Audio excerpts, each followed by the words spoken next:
what's happening. So, today, PS 186, we're still in construction, but this week really marks a great occasion that a lot of the scaffolding that was covering the facade has now come down, and you see this beautiful structure that many people couldn't really see in the past, or they saw trees kind of growing out of the windows in the past. Now they see brand new facade.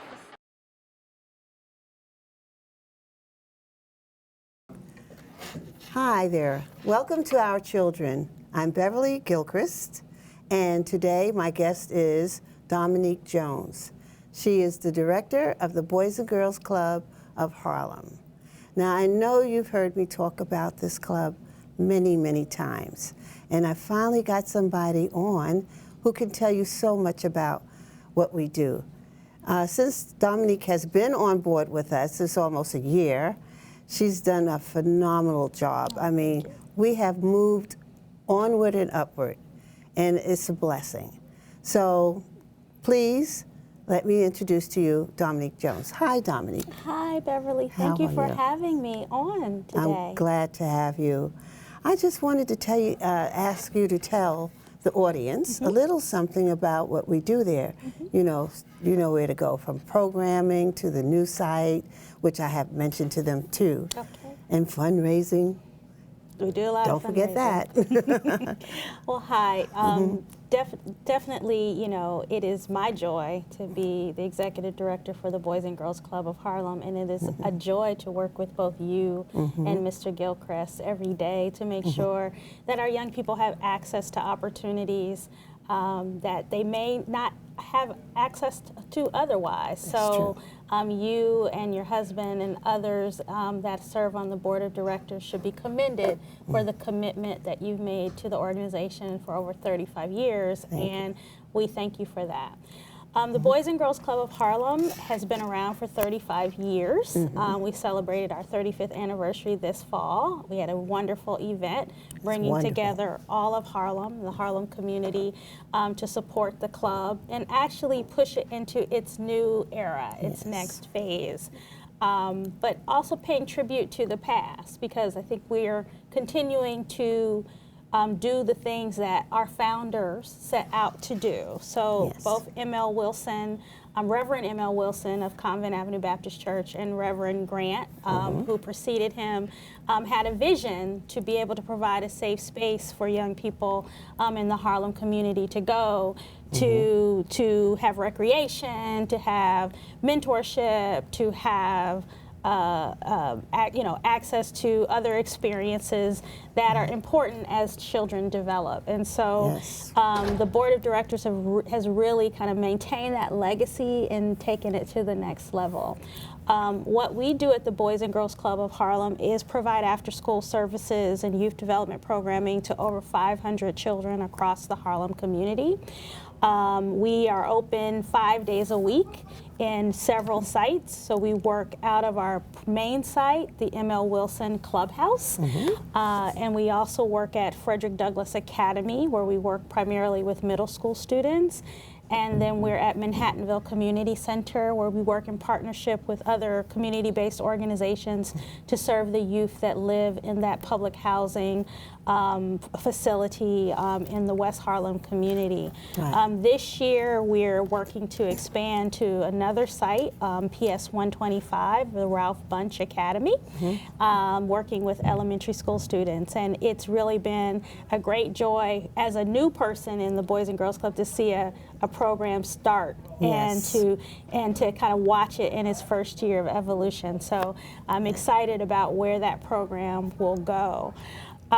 You know, we are affiliated with Boys and Girls Club of America, and many of you people, when they think about Boys and Girls Club of America, people think about the idea of after 3 o'clock, providing a safe space. Many people think about Denzel Washington, who is a major spokesperson among a number of celebrities, because a lot of them got their start at Boys and Girls Clubs. And if not for Boys and Girls Clubs, they may not be where they are in life. And so we're continuing that kind of mission on the local level. But being affiliated with Boys and Girls Clubs of America gives us access to a lot. Support in helping to provide programming and to plan programming. Yes. They develop curriculum that we use to help kids get connected to academic enrichment as well as health and wellness programming. And so we leverage that here at Boys and Girls Club of America so that we can ensure to parents and our partners who are very invested in the success of their children that they're going to get the highest quality services that they possibly can. And they do. They do. They do. If you got a chance to meet any of our youth, and hopefully we can get one or two of our youth on this show and just listen to their experiences with the Boys and Girls Club, you'll see how much they love it. One little girl that she's grown up now, and she used to speak at our fundraisers. And one thing the little kids usually say, this is for the younger group at the M.L. Wilson Clubhouse, and the food and the snacks, not to mention the other things that they learn, you know, the games and also tutoring and all that sort of stuff.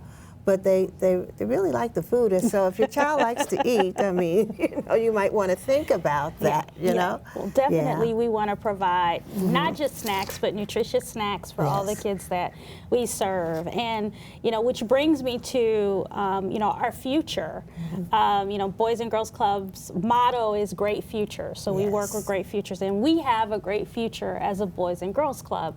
We're in the process of completing construction of a brand new 10,000 square foot facility at the historic Public School 186, which the club had a vision some 30 years ago to take over that school and make it a place where we could provide quality services to children and youth.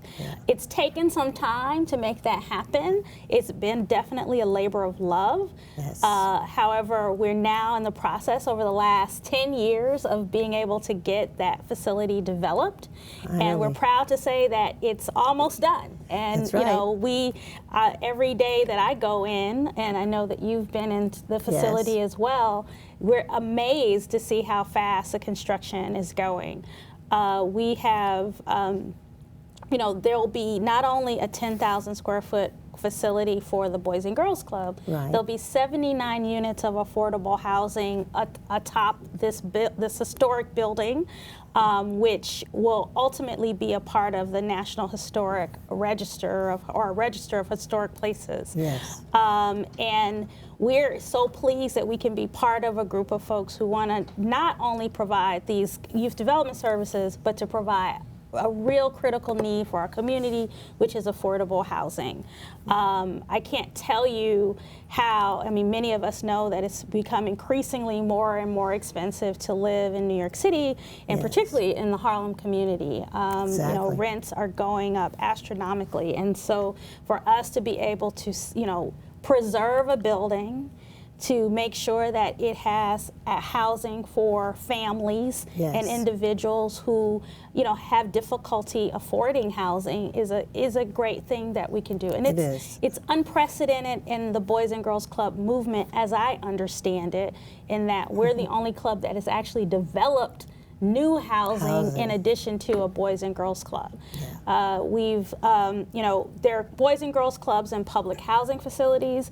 We actually run and operate one, a clubhouse or a center in public housing in Harlem, but to have one built around it, it's awesome. So really kudos to you and your colleagues on the board of directors for having that vision. It was a labor of love, as you have said. And it was a blessing to find you. Oh, really, it was a blessing. Well, thank you. And your insight. I mean, now you see, my reason for being with the Boys and Girls Club of Harlem, because I'm a Harlemite. I grew up in Harlem, and I just want to give back in some kind of way. So that's why I'm a part of the board. But actually, you're from Ohio? I'm originally from Dayton, Ohio. So I was Yes. born and raised in Dayton, Ohio. I'm a Right. third-generation Daytonian. And you see, she came to Harlem and is trying to build up the future for the young people there. And it's a good thing. The programming is phenomenal. Oh, thanks. The STEM, STEAM. Or STEM or STEAM, Yeah. whatever. Can you explain something about that? So we're very interested in the idea of having our kids be competitive in the 21st century, you know, education market, employment market. Yes. And we know that those jobs are really going to be based in science, technology, engineering, and math. And so that is STEM. STEM. And so we want to reinforce what young people, what they learn in school, but in a very fun way. So, you know, in after school, we're not trying to replicate school. So we're not, you know, trying, you know, my mother's an educator, and she always reminds me that after school should be fun and Yes. engaging and really not only develop their cognitive thinking, but their physical, you know, their physical and their social and emotional Right. self. And so we want to make sure we're doing that all the time, but we're also reinforcing what they're learning in school so that they can make the connections. Yes. And so we are embarking on us doing project-based activities where kids can actually explore the sciences and math. I just left the club and kids were about to, you know, they're developing butterflies. So they're growing butterflies. So Wow. we have a kit and they're learning how caterpillar turns into a butterfly. So we've started that process this week. So over the next few weeks, we're going to see a lot of butterflies. But you should see the energy that the kids were having. Today we had a special guest. We had a WNBA player in the building, and they could not care less about it because they're focused on butterflies. And that's what we want. We want them to be, not to ignore the WNBA player, but we want them to really find math and science and all these things exciting and fun. This past summer, you know, we had a project in our summer camp, and that's something that I didn't mention. We offer an 8-week summer camp in the community.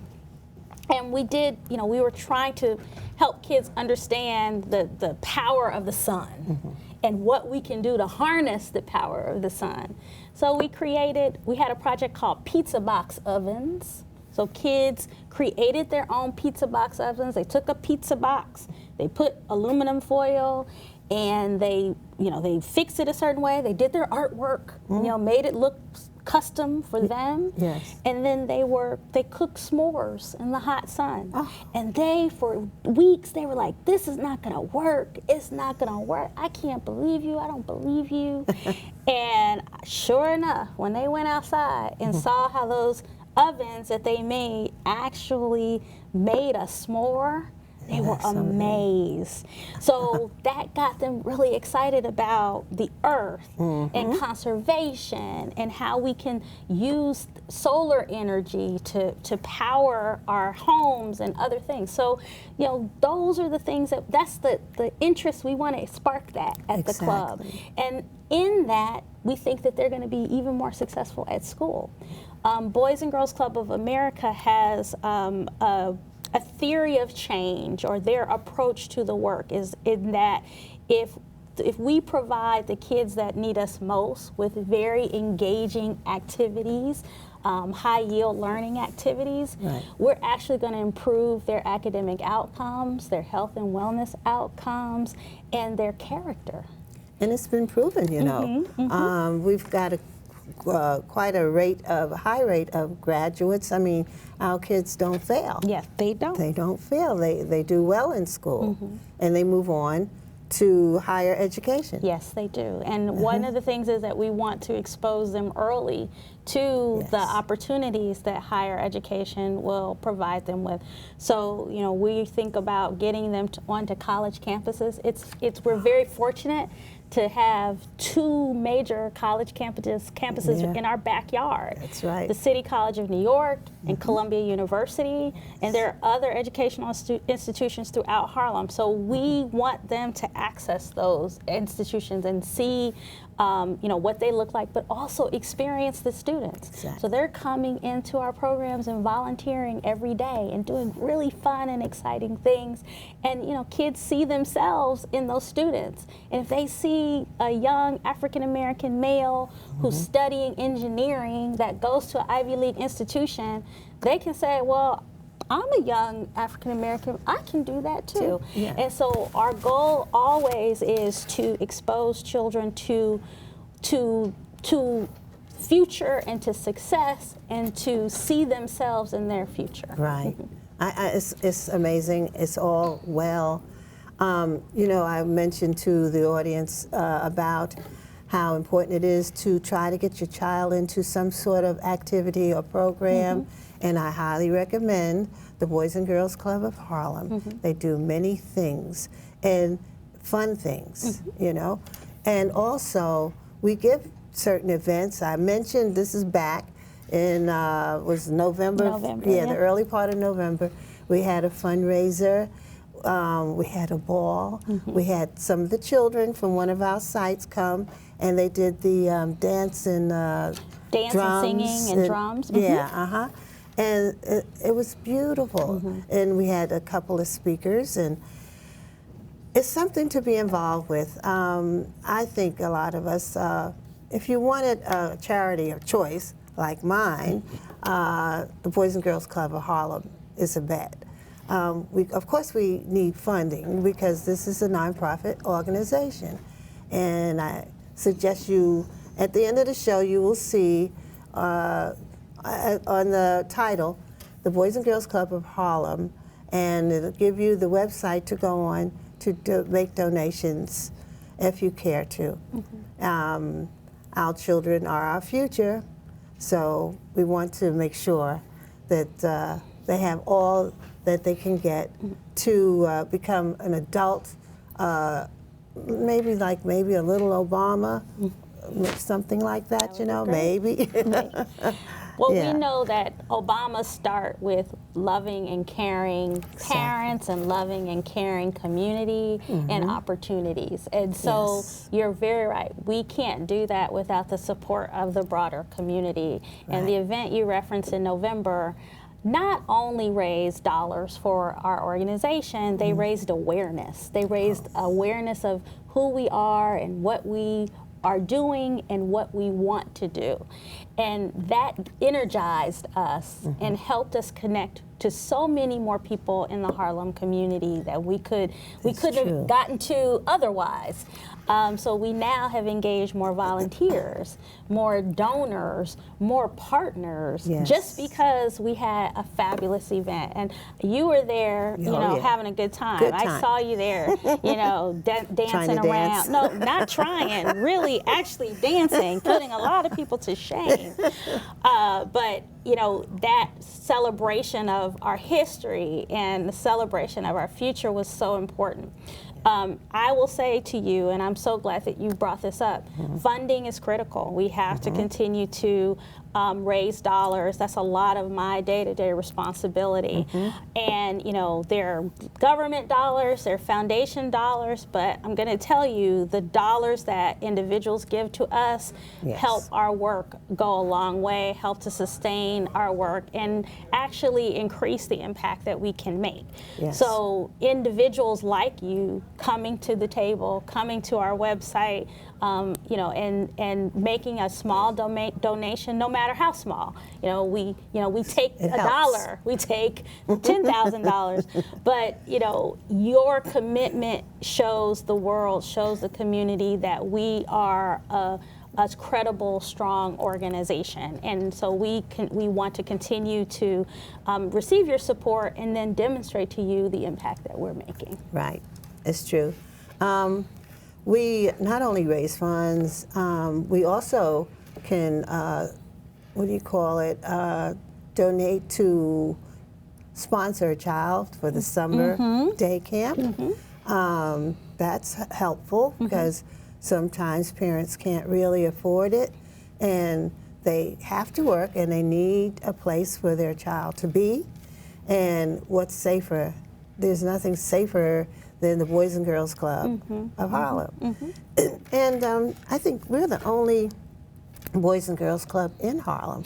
We are I should say that we are the only Boys and Girls Club that calls ourselves a Boys and Girls Club of Harlem. Okay, there right. are other organizations that service the Harlem community and other boroughs that are affiliated with Boys and Girls Club of America, and they access some of the same resources, but we actually are truly doing Boys and Girls Club work in Harlem. We have the name, and we are reaching every corner of the community in a way that is impactful, and it really gives honor to not just our work but the work of others that are working with young people. So we're setting a course of engaging with volunteers and other organizations who are committed to working with young people, but they may not have the capacity to do it. Right. We can help to train and provide technical assistance and help them get access to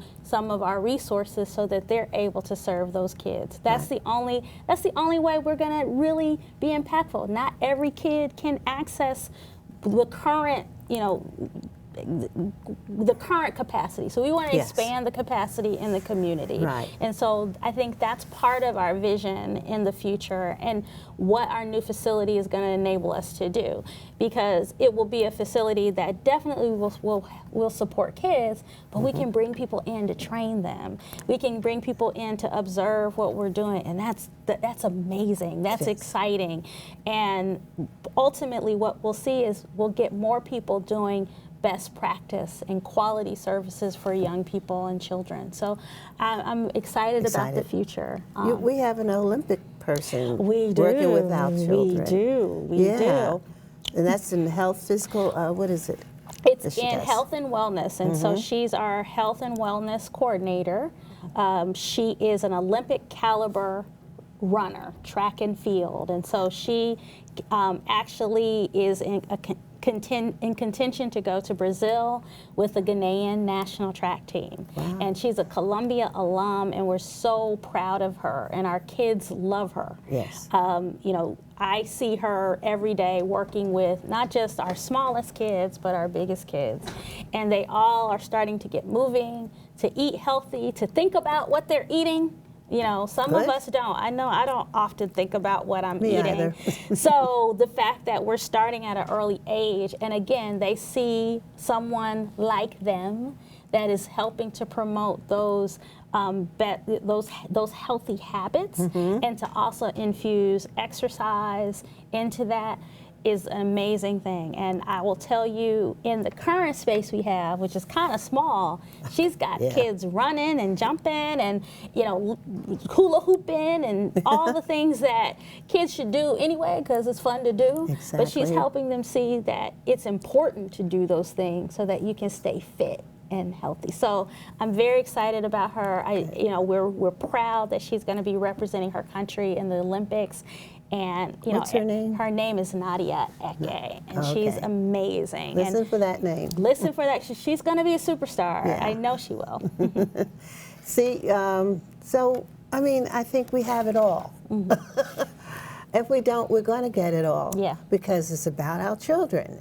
They are a gift from God. Yes. And they are our future. And I say this all the time, but it's so true. We reach out, the Boys and Girls Club of Harlem, where our sites are situated. We reach out to children in the community, but in different areas of the community. The new site I'm excited about. I can't wait till it's finished. But it'll be like our headquarters, and we have more space, and we could take in more youths, and we cater to all ages.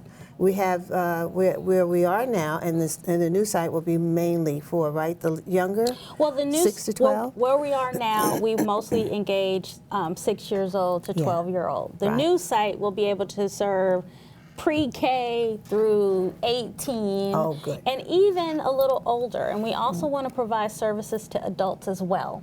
So there's space to be able to make that happen. The other thing the new space will allow us to do is to have more extended hours. So we can be open to the public during the day and in the evenings. Particularly for our teenagers, because teenagers, they're heavily involved in activities at school. Yeah. And then after school, they're also looking for places to congregate, particularly on the weekends, where there are, they want to learn leadership, they want to learn skills, they want to hang out. And so the new space is going to provide a teen facility for them, so that they can kind of hang out. And this is Boys and Girls Club of America. We have about a minute. One more and a minute? half. Okay, because I could talk forever. And I love it. This year's Boys and Girls Club of America, it's the year of the teen. And so our goal is to make sure that we bring in more teenagers that are getting involved in Boys and Girls Club activities. So we're going to do some exciting things there. Now that's real good. You got to come back because we have a whole lot to talk about. Yes, we do. But I want to thank you all for listening and tuning in, and keep an eye out for us because we'll be back with more stuff, more information, and just remember, as the title of the show, our children are blessings from God. And we hope to see you again soon. Thank you, Dominique, for being with me. So good to see you. Yes, and maybe we'll bring on one of the youths with a parent or something. We'll try to Definitely. match it up, right? We'll do it. Okay, thank you so much. Thank you. And God bless. Yeah.